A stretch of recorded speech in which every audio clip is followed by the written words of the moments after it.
आशा करता हूँ कि आप लोग स्वस्थ होंगे, मस्त होंगे। तो एक्सेल की लर्निंग सीरीज़ में हम लोग आगे बढ़ रहे हैं। आपको टेक्निकल बनाने में मैंने पूरी कोशिश, पूरी मेहनत लगा दी है आप लोगों को आगे बढ़ाने में। तो एक्सेल की इम्पोर्टेंट सीरीज़ जो चल रही है, इसमें हम आगे बढ़ते हैं। अभी फिलहाल के लिए मैं डिस्कस कर चुका हूँ, कुछ इम्पोर्टेंट फ़ॉर्मूले मैंने डिस्कस किए थे। काउंट, सम, एवरेज, फिर count if, sum if, average if, फिर count ifs, sum ifs, average ifs formula. 9 formula discussion करने के बाद अभी एक और इम्पोर्टेंट कॉन्सेप्ट है जो कि रिपोर्ट बनाने में बहुत ज़्यादा इम्पोर्टेंट रोल प्ले करता है, जिसको हम फ्रीजिंग बोलते हैं। तो एक्सेल सेल रेफरेंस और ये फ्रीजिंग क्या होता है, इसके बारे में समझते हैं कि एक्सेल सेल रेफरेंसेस क्या होते हैं और साथ-साथ में फ्रीज क्यों करते हैं हम लोग, और ये हमारा F4 दबाकर हम फ्रीज करते हैं तो इनकी क्या ज़रूरत है, इनका डिस्कशन आगे करते हैं। तो इन्हीं इन्हीं पॉइंट को डिस्कस करने के लिए आगे आया हूँ। तो एक्सेल में सबसे पहले जान लेते हैं कि सेल रेफरेंसेस 3 तरीके के होते हैं, एक रिलेटिव सेल रेफरेंस, एक एब्सोल्यूट सेल रेफरेंस और एक मिक्स्ड सेल रेफरेंस। ये तीनों है क्या? मतलब कभी हम किसी सेल को बिना डॉलर के साथ यूज़ कर रहे होंगे, जैसे आप यहाँ देख रहे होंगे A1 लिखा हुआ है, तो इसको बोलते हैं रिलेटिव सेल रेफरेंस। इसका डिटेल जानकारी भी आगे डिस्कस करेंगे, लेकिन अभी खाली इतना जानना है कि ये रिलेटिव सेल रेफरेंस बोलेंगे इसको। अगर कहीं डॉलर लगा हुआ आ गया दोनों साइड में, तो इसको बोलेंगे एब्सोल्यूट सेल रेफरेंस। अगर या तो अल्फाबेट के साथ या नंबर के साथ डॉलर आया, अल्फाबेट के साथ आया, डॉलर ए के साथ आया, 1 के साथ नहीं आया, तो इसको मिक्स्ड सेल रेफरेंस बोलेंगे। या नंबर के साथ आ गया, अल्फाबेट के साथ नहीं आया, तो इसको मिक्स्ड सेल रेफरेंस बोलते हैं। तो इनको डिटेल में समझने से पहले बहुत डिटेल में जानकारी अभी हम हासिल करेंगे, जानेंगे इनकी जानकारी। I will give you complete knowledge of these cell references of in Excel. अभी फिलहाल के लिए जो मुझे आप लोगों को जानना है वो क्या, इसको जानने से पहले अभी क्या जानना है मेरे को, 2 इंपॉर्टेंट कॉन्सेप्ट और एक understanding control D. Control D fill down क्या होता है, और एक understanding control R fill right क्या होता है। तो इसके बारे में पहले जानकारी ले लेते हैं, फिर उसके बाद सेल रेफरेंसेस पर आऊंगा। तो सबसे पहले मान लो मैं यहाँ पर, अभी मैं ड्रॉ के अंदर गया, अपना माउस ले लिया, यहाँ आता हूँ, मैंने मान लो यहाँ 1 लिख दिया। अब ये 1 लिखा, अब इस सीरीज को अगर मुझे आगे बढ़ाना तो मैं इक्वल से फॉर्मूला लगा दूंगा, अप एरो ले लिया और शिफ्ट के साथ +1 कर दूंगा, तो यहाँ 2 आ गया। अब इस सीरीज को आगे बढ़ाना है तो मैं सेलेक्ट करके शिफ्ट के साथ और कंट्रोल डी दबा दूंगा। जैसे ही मैंने कंट्रोल डी दबाया तो देखो नीचे फॉर्मूला यहाँ तक सब में वैल्यू प्लस प्लस हो गई। ऐसा हुआ क्यों? जब आप F2 करके देखोगे तो देखोगे L6 प्लस 1 में L6 की जो वैल्यू थी 1, यहाँ 1 था, 1 में 1 ऐड कर दिया तो 2 हो गया। अब L7 हो गया अपने आप, जैसे ही नीचे गया देखो रो बदल गया, L7 हो गया। L7 में मतलब +1 कर रहा है, मतलब हो क्या रहा है, L8 हो गया, उससे नीचे जाऊंगा L9 हो गया। तो ये हो क्या रहा है, जैसे ही हम कंट्रोल डी, जब फॉर्मूला हम नीचे ड्रैग करते हैं या खींचते हैं तो रो चेंज होता है, हमेशा ध्यान रखना। रो नंबर, ये लाइन नंबर चेंज होती है, देखो 6 से 7 हो जाएगी, 6 से 7 हुई, 8 हुई, फिर 9 हुआ, फिर 10 हुआ। ऐसा क्यों होता है? क्योंकि देखो अब जैसे पहले हमने यहाँ 1 वैल्यू लिखा था, फिर इसके ऊपर वाले में +1 कर लिया, तो जैसे ही इसके जब मैं नीचे ड्रैग करूंगा तो ये एक एक रो नीचे खिसक करके आएगा। एक्सेल इसी पैटर्न पर काम करता है, इसी ढर्रे पर काम करता है कि जब भी हम फॉर्मूले को नीचे ड्रैग करते हैं तो वो एक एक रो नीचे नीचे नीचे आता जाता है सेल में। अब इसको देखना है ये आया है या नहीं आया, हर सेल में चेंज हुआ या नहीं, तो कहाँ से चेंज देखेंगे, कहाँ से चेक करेंगे हम लोग, फॉर्मूला के अंदर जाएंगे। यहाँ पर एक ऑप्शन है शो फॉर्मूला। तो फॉर्मूला करते ही क्या कर रहा है ये देखो, यहाँ पर मैं दिखाता हूँ आपको। ये देखो इसने क्या किया, फॉर्मूला इधर 1 था, फिर L6 प्लस 1, तो यहाँ 2 हो गया। फिर यहाँ L7, अब ये L7 अगली वाली, ये वाली L7 है, इसमें L7 में क्या किया इसने, +1 कर दिया, L7 +1, तो यहाँ फिर L8 देखोगे 6 7 8 9, जैसे फॉर्मूला नीचे में कंट्रोल डी करता हूँ तो ये नीचे 6 7 8 9 रो चेंज होता रहता है। इससे कैलकुलेशन इजी हो जाता है, लेकिन कभी कभी मुझे जरूरत होती है कि ये चेंज ना हो। ये क्यों जरूरत पड़ती है वो भी डिस्कस करेंगे। पहले तो अभी ये जानना है कि रो चेंज होता है जब हम कंट्रोल डी करते हैं, लेकिन कभी कभी कॉलम भी चेंज होता है। कॉलम कब चेंज होगा, जैसे मान लो हमने यहाँ 1 लिया, अब 1 मैंने फिल किया यहाँ पर, या इधर ले लेता हूँ, 1 यहाँ ले लिया मैंने। अब मैं इसी को, अगर मैं यहाँ से क्या करूंगा, अभी मैं शो फॉर्मूला पहले हटा देता हूँ, यहाँ से शो फॉर्मूला हटा दिया। अब मैं यहाँ पर फिर से करके दिखाता हूँ, देखो यहाँ 1 है, अब इस 1 में मैं क्या करूँ, +1 करके +1 कर दिया। अब कंट्रोल आर करूंगा तो ये फॉर्मूला राइट फिल हो जाएगा ऑटोमेटिकली। तो देखो क्या हुआ, यहाँ पर क्या था, 1 था, यहाँ 2 हो गया, 3 हो गया, 4 हो गया, 5 हो गया, 6 हो गया, 7 हो गया, 8 हो गया। मतलब कॉलम अपने आप चेंज हो रहा है यहाँ पर राइट जाने पर। देखो यहाँ पर कौन सा F2 करके देखोगे तो इसमें दिखा रहा है K14 कॉलम, इसमें ले लिया L हो गया, यहाँ पर M हो गया, N हो गया, O हो गया, P हो गया, Q हो गया। मतलब कॉलम मेरा चेंज कर दे रहा है जब मैं राइट ड्रैग कर रहा हूँ, और जब मैं डाउन ड्रैग कर रहा हूँ, कंट्रोल डी कर रहा था, कंट्रोल डी से नीचे फिल करता है, कंट्रोल आर से राइट फिल करता है। तो अब वो क्या रहा है, यहाँ पर कॉलम चेंज हो जा रहा है, यहाँ पर कॉलम चेंज हो जा रहा है, लेकिन कभी-कभी हमें ज़रूरत होती है कॉलम चेंज ना हो, तो भी हमें फ्रीज़ करने की ज़रूरत पड़ती है, तो फ्रीज़ का यहाँ ज़रूरत है। कभी-कभी इसमें भी कभी-कभी फ्रीज़ की ज़रूरत पड़ती है, लेकिन अभी दोनों में देखते हैं क्या कॉलम और वो चेंज हो रहे हैं या नहीं, तो शो फ़ॉर्मूला में जाऊँगा, फ़ॉर्मूला टैब के अंदर शो फ़ॉर्मूला एक ऑप्शन है, तो क्लिक करना है, तो देखो यहाँ पर क्या हो रहा है, एल कॉलम तो एल ही है, लेकिन रो नंबर बदल जा रहा है 6, 7, 8, 9। जब मैंने कंट्रोल डी किया था, तो सारे फ़ॉर्मूले शो हो गए। लेकिन जब मैंने इसको ड्रैग किया, ये देखो, यहाँ से 1 यहाँ 1 लिखा था मैंने, फिर ये के 14 वैल्यू था, के रो का 14 सेल था, इसमें मैंने 1 प्लस किया था। जब आगे बढ़ा मैंने, जब कंट्रोल आर किया तो देखो एल फोर्ट मतलब इसमें +1 कर देगा, फिर उससे अगले वाले में इसमें +1 कर देगा, फिर इसमें +1 कर देगा, इसलिए सीरीज ऐसे बनती चली जाती है। तो देखो कॉलम चेंज हो जा रहा है। तो कभी-कभी मुझे दोनों रोकने की ज़रूरत पड़ती, कभी एक रोकने की, कभी रो रोकने की ज़रूरत पड़ती, कभी कॉलम रोकने की ज़रूरत पड़ती, कभी रोकने की भी ज़रूरत नहीं पड़ती। तो इन्हीं सब चीज़ों को बोलते हैं सेल रेफरेंस। एक सेल में कौन-सा सेल रेफरेंस हो रहा है, उसका किस सेल का क्या लिंक हो रहा है, तो इसी को सेल रेफरेंस बोला जाता है। अब इसी के डिटेल में 3 टाइप के सेल रेफरेंस मैंने बताया अभी। एक cell reference relative cell reference, अभी मैं शो फॉर्मूला हटा देता हूँ। एक cell reference relative cell reference, एक cell reference absolute cell reference और एक mixed cell reference. Relative cell reference में A1 कोई डॉलर वगैरह कोई फ्रीज करने की ज़रूरत नहीं होती, और एब्सोल्यूट सेल रेफरेंस में डॉलर लग जाता है, और मिक्स्ड सेल रेफरेंस में दोनों तरफ रो और कॉलम दोनों में ए में अल्फाबेट में भी और नंबर में भी आ जाता है एब्सोल्यूट में। मिक्स्ड सेल रेफरेंस में या तो अल्फाबेट के साथ डॉलर आएगा, या तो नंबर के साथ, मतलब या तो कॉलम के साथ आएगा या तो रो के साथ। रो हमेशा किसमें आता है, नंबर में आता है। देखोगे तो 1 2 3 4 5 ऐसे करके नंबर में आता है।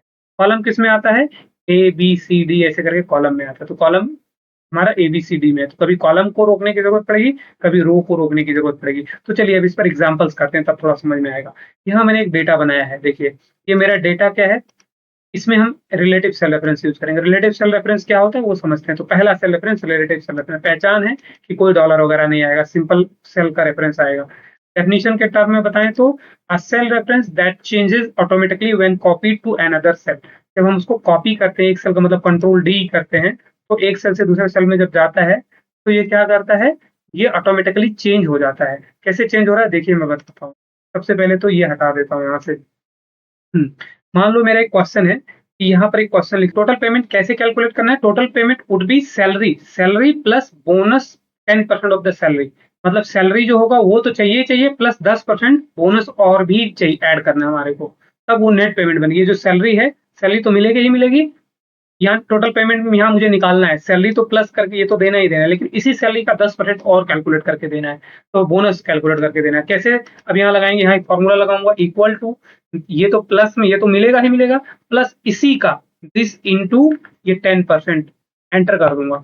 तो जैसे अब यहाँ से देखो कितना हो गया इसका, 45,000 था, 5,000 और ऐड हो गया, तो 49,500 हो गया। 45,000 था तो 49,500 हो गया। अब इसको मैं जब सेलेक्ट करके कंट्रोल डी करूंगा तो क्या होगा, देखो यहाँ गलत आ गया, यहाँ सबका 10% निकालना था, इसका 34,000 प्लस 3400 और कैलकुलेट होता, लेकिन यहाँ सिर्फ वही उठा कर दे दिया। यहाँ पर 23,000 ही दिया, यहाँ पर 20,000 ही दिया। यहाँ गलती क्या हो रही है, गलती ये हो रही है कि ये रिलेटिव सेल रेफरेंस है। जब मैं इसको F2 करके देखूंगा पहले सेल में, तो देखो इस सेल में कौन कौन सा फॉर्मूला यूज हो रहा है, कौन कौन इस फॉर्मूले में कौन कौन सा सेल यूज हो रहा है। तो पहला सेल क्या है, ये है जिसको ले रहे हैं C20 में वैल्यू है 45,000, ठीक है। फिर C20 इंटू G20 ये वैल्यू है, ये वाली। तो यहाँ तो सही है, यहाँ तक तो G20 में 10% लिखा हुआ है, तो C20 का 10% निकाल करके C20 में प्लस कर देगा, मतलब ये बेस सैलरी हो गया, प्लस सैलरी का कितना परसेंट ये निकाल देगा, 10%। बिल्कुल सही है, कोई दिक्कत नहीं है। यहाँ क्या दिक्कत हो गई, यहाँ दिक्कत ये हो गई कि मैंने बताया था जब मैं कंट्रोल डी हम लोग करते हैं तो रो चेंज हो जाता है। देखो अभी यहाँ पर क्या था, इसके पहले वाले में सभी में कौन कौन सा नंबर दे रहा है, 20 20 20, लेकिन जब मैं नीचे फॉर्मूला आया, जब शिफ्ट हुआ तो रो खिसक करके नीचे आ गया, ये वाला रो तो नीचे आ गया इधर, तो यहाँ क्या हो गया, C21 इंटू G21। तो C21 में तो सही है 3400 है, 34,000 है, यहाँ 34,000 ले लिया, यहाँ भी 34,000 इंटू G21। तो G20 यहाँ नीचे खिसक कर, इसका भी ये भी खिसक करके नीचे आएगा, तो यहाँ हो गया 0। तो 0 होने की वजह से ये पूरा वैल्यू जो है ये पूरा F4 करूंगा, तो F9 करके आप कैलकुलेट करके रिजल्ट देख सकते हो। F9, तो F9 दबाऊंगा तो देखो 0 रिजल्ट हो गया। 0 हो गया, इसीलिए इसमें जो है 34,000 है, तो 34,000 प्लस 0 इसलिए दे दिया हमारा कितना दे रहा था ये 34,000। ऐसे ही सभी में नीचे में क्या कर रहा है देखो, ये नीचे खिसकता जा रहा है, खिसकता जा रहा है, खिसकता जा रहा है। तो हमें क्या करना पड़ेगा, ताकि या तो इस सभी सेल जो रिलेटेड सेल हैं सभी में वैल्यू डाल दूं मैं, ये सभी में कॉपी कर दूं, इस सेल को कॉपी कर लूं मैं कंट्रोल सी, और यहाँ पूरे में सेलेक्ट करके कंट्रोल बी कर दूं। जैसे कंट्रोल बी किया देखो यहाँ पर सही हो गया, ये भी सही हो गया, ये भी सही हो गया, सब सही हो गया। क्यों? क्योंकि सभी रिलेटेड सेल में वैल्यू आ गई, तो इसीलिए इसको बोलते हैं रिलेटिव सेल। देखो यहाँ पर, सॉरी यहाँ आऊंगा मैं, F2 करूंगा तो देखो यहाँ पर क्या हुआ, 90,000 ये ले लिया, प्लस 90,000 का कितना परसेंट, 10%, 9, तो ये 99,000 हो गया। इसी तरीके से इसमें भी हो गया। तो जब यहाँ पर वैल्यू नहीं मिल रही थी तो जीरो ले ले रहा था, तो इसीलिए अगर हम इसको चाहते हैं तो यही रोक सकते हैं। मान लो हम चाहते हैं कि 10% बार बार ना लिखना पड़े, तो इसके लिए हमें अगला सेल रेफरेंस जानना होगा। तो ये आपको समझ लेना है कि रिलेटिव सेल रेफरेंस में अगर आप कहीं भी इस तरीके का कैलकुलेशन करते हो कि एक जगह पर एक वैल्यू हर जगह कैलकुलेट नहीं करेगा, या तो उससे रिलेटेड सभी सेल में वैल्यू आप डाल दो, क्योंकि रो चेंज हो जाएगा, रो चेंज होता रहता है रिलेटिव सेल में। देखो यहाँ पर हमने कोई फ्रीजिंग वगैरह को कॉन्सेप्ट यूज नहीं किया, सिंपल सिंपल सा प्लस किया था और मल्टीप्लाई करके, तो ये हमारा हो गया रिलेटिव सेल रेफरेंस। अब रिलेटिव सेल रेफरेंस मैंने बताया था आपको डॉलर वगैरह, देखो सिंपल पहचानना कि ए और वन वो कॉलम और फिर रो नंबर आएगा, कोई डॉलर वगैरह नहीं लगा होगा। यही सेल रेफरेंस का डेफिनेशन है, a cell reference that changes automatically when copied to another cell. जब एक सेल का फॉर्मूला दूसरे सेल में कॉपी करा जाता है, कॉपी भी कर सकते हो आप, जैसे मतलब मान लो मैं इसको हटा दूं, अब इसको कंट्रोल सी करके कंट्रोल बी कर दूं, फिर control B, control B, control B, copy करके फॉर्मूला पेस्ट कर रहा हूँ, तो हर जगह अपने आप देखो हमने कॉपी यहाँ से किया था, लेकिन यहाँ पर 20 से रो चेंज हो गया ऑटोमेटिकली, ये वाला सेल ले लिया। और जब आप यहाँ यूज कर रहे थे फॉर्मूले में, तो देखो एक ये सेल ले रहा है, फिर एक ये सेल, ये वाला G20 यहाँ से ले रहा है। तो जैसे जैसे यहाँ नीचे जाओगे, कॉपी पेस्ट करते नीचे जाओगे, तो रो अपने आप चेंज होगा। ये चीज ध्यान रखना जब नीचे पेस्ट करते हो आप। तो अब आते हैं आगे, ये वाला तो हमारे पास समझ, आप लोगों को रिलेटिव सेल रेफरेंस समझ में आ गया कि जब भी कोई रिलेटेड सेल में या अभी मैं जैसे ही हटा दूंगा, तो ये देखो जीरो, यहाँ इसमें एरर आ गया, इसमें गलत कैलकुलेशन कर दिया, खाली एक ही कैलकुलेशन सही हो रहा है। तो हमारे पास अगर हम चाहते हैं कि एक ही जगह में लिखूं और फिर रिजल्ट सही आए, तो उसके लिए हमें अगला cell reference absolute cell reference के बारे में जानना है। चलिए उसके बारे में डिस्कस करते हैं। तो एब्सोल्यूट सेल रेफरेंस क्या होता है, सबसे पहले समझते हैं, पहले डेटा समझते हैं। तो मेरा एक डेटा है ये, मुझे यहाँ पर सैलरी दी हुई है, यहाँ टोटल पेमेंट निकालना है।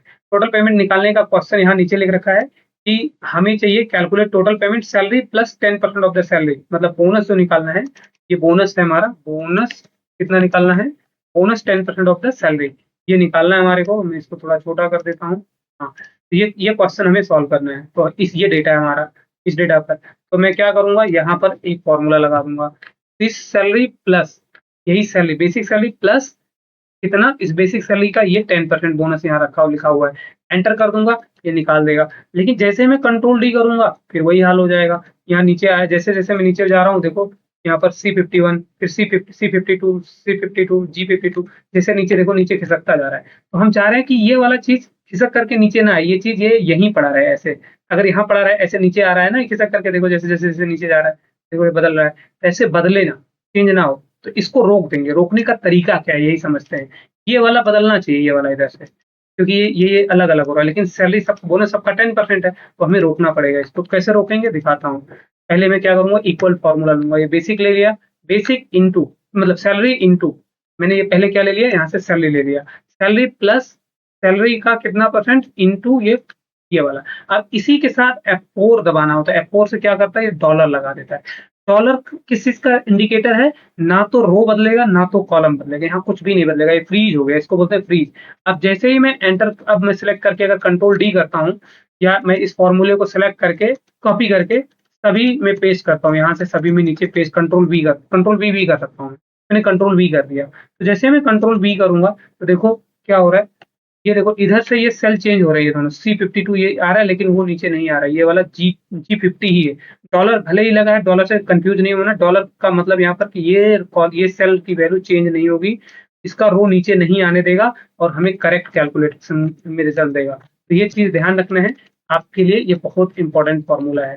तो ये बहुत इंपॉर्टेंट कॉन्सेप्ट है फ्रीज करना, तो हम इसको फ्रीज कर देंगे। अब आगे डिस्कस करते हैं। अगला एक है हमारे पास एब्सोल्यूट सेल, सॉरी ये तो एब्सोल्यूट हो गया, अगला है हमारे पास मिक्स्ड सेल रेफरेंस। अच्छा, इसका डेफिनेशन अगर जानना है आपको कि एब्सोल्यूट सेल रेफरेंस का, तो मैंने यहाँ लिख रखा है, a cell references that remain fixed when copied to another cell. Example $A dollar मतलब आगे रो और कॉलम दोनों के साथ डॉलर लग जाएगा। तो दैट इज द पहचान क्या है इसका, आइडेंटिफिकेशन क्या है, डॉलर लगा हुआ आएगा। तो ये चीज ध्यान रखना है। ये क्वेश्चन कर लिया आपने। अब तीसरा वाले के बारे में समझते हैं, मिक्स्ड सेल रेफरेंस समझते हैं। तो मिक्स्ड सेल रेफरेंस को समझने से पहले डेटा बनाया मैंने, पहले ये डेटा समझते हैं।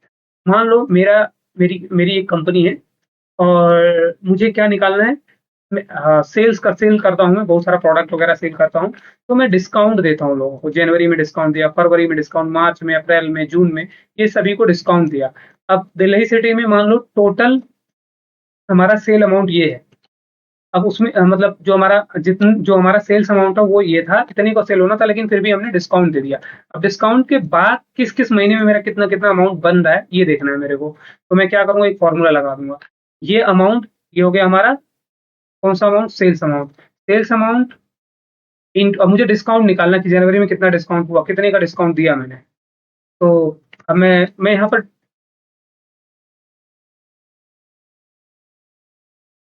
तो मिक्स सेल रेफरेंस को समझने से पहले ये थोड़ा डेटा समझते हैं हम लोग। तो ये मान लो मैंने एक डेटा बनाया हुआ है, देखो मेरा क्या है, सेल्स का डेटा है। सेल्स इन सिटी, ये सिटीज हैं और ये सेल्स है।